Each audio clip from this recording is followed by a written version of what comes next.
So ito na mga kaborbot yung saranggola natin, tinetest na natin. So medyo may kalakas yung hangin sa taas mga kaborbot habang naulan. So makikita natin kung may kiling ba dito. Pero naayos na yung lipad nito mga kaborbot ni Jeric. Nakilingan na to. At yan, titingnan natin mga kaborbot. Uy! Nadulas! Bakit naipit yung daliri? Sabi mo dyan. Yan, ang ganda ng lipad niya mga kaborbot oh. Kahit sobrang lakas ng hangin sa taas. Para sobra.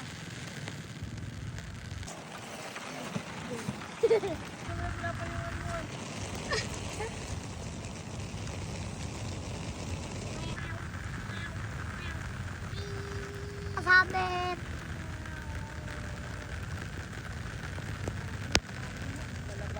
Ito na mga kaborbot, talargan muna natin ito ng konti. So ayan. Sana wag nang kumidat mga kaborbot. Baka tama na naman ito sa nanggola natin, kakabawi lang natin to. Yan, GG. Ganda oh. eh.